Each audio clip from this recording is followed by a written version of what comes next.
欢迎来到新闻频道，明星们很高兴您订阅了该频道。《沧海传》爆火，肖战却选择人间蒸发。他用静默守住演员的尊严。2025年的夏天，属于《沧海传》这部剧自开播以来，几乎以摧枯拉朽之势席卷全网，首日播放量轻松突破3亿，创下了平台年度最高纪录。播出期间，微博热搜榜被反复图榜 ，Top 50常常同时出现10几个相关词条，累计在榜时长超过500小时。抖音、B 站、小红书等平台上的二创视频井喷式增长，仅沧海高光时刻的混剪视频，总播放量就突破50亿次。观众们口口相传，弹幕和评论区铺天盖地。毫无疑问，它已成为今年现象级作品。然而，与剧集的火爆形成鲜明反差的是男主角肖战的低调。在最该享受鲜花掌声、尽情放大角色红利的时刻，他却仿佛消失在公众视野里。细心的网友统计发现，在《沧海传》热播的整段宣传期内，肖战个人名字单独登上热搜的次数寥寥，远远低于角色沧海和剧集本身相关话题。除去配合剧方必须完成的少量宣传物料和几场采访，他的社交账号几乎处于静默状态。粉丝熟悉的日常见肖战，在这个夏天骤然中断，这不禁让许多人疑惑：角色红到发紫，演员本人却悄然隐身，这样的操作是不是太反常了？戏里，他燃烧灵魂。要理解肖战的选择，必须先回到他在《沧海传》中的表演。镜头里的肖战是让所有人屏住呼吸的戏痴。在阴森的皇陵绝境中，他饰演的沧海挣扎爬起，眼神狠厉，动作凌厉。那股子置之死地而后生的劲头，透过屏幕直击观众心脏，让人血脉奋张。轿子里那场戏，他收敛锋芒，眼神流转之间，隐忍与深沉的谋算交织。每一个细微的表情都精准地传递了角色的复杂心境。当亲眼目睹父母惨死，他瞬间爆发的悲痛撕心裂肺，力竭的嘶吼与滚烫的泪水几乎点燃了整个屏幕。还有与平津侯在阴暗牢房里的终极对峙，那压抑到极致的气场，那几乎要冲破屏幕的杀气，让无数观众感到脊背发凉。难怪弹幕区刷满了灵魂燃烧，这不是演戏，是献祭的感叹。评论区更是有人直言，他把自己的灵魂都交给了沧海，每个高光时刻都像精准爆破，炸得人头皮发麻。肖战用演技让沧海彻底活了过来，成为观众心中挥之不去的深刻印记。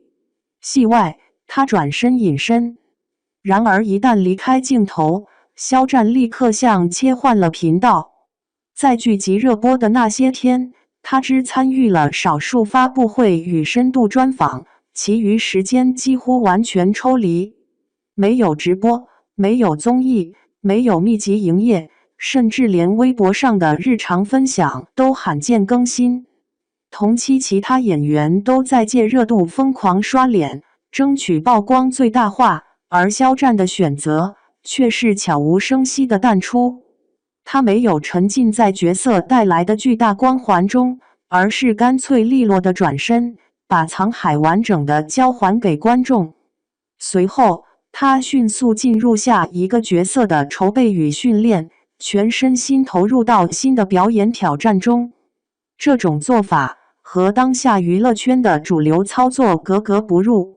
毕竟在流量至上的逻辑下，热度意味着资源，曝光代表机会，多数人都会紧紧攥住这来之不易的流量红利，恨不得24小时直播。但肖战却反其道而行之，在喧嚣中选择静默，清醒的缺席。为什么？因为他比大多数人更清楚这个圈子的游戏规则。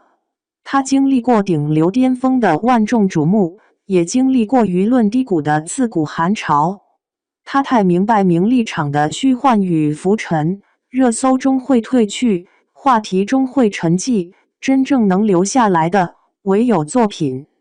与其耗费心力与永无止境的流言蜚语缠斗，不如沉下心来，一砖一瓦的用作品筑起属于演员的尊严城墙。这种极度清醒，才是他选择消失的真正原因。粉丝们感慨，他总是这样清醒的可怕。明明身处最喧嚣的名利场中心，却总能转身走向安静的角落。他走的每一步，都精准地落在演员的身份本分之上。淡人气质背后的坚韧，在很多人眼里，肖战似乎总带着一种淡人气质，不争不抢，不随波逐流。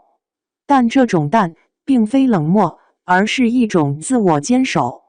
他清醒地拒绝被眼前的浮华迷惑，也坚韧地不被过去的阴影所束缚。正是这种强大的稳定内核，支撑他一次又一次在舆论风暴里屹立不倒。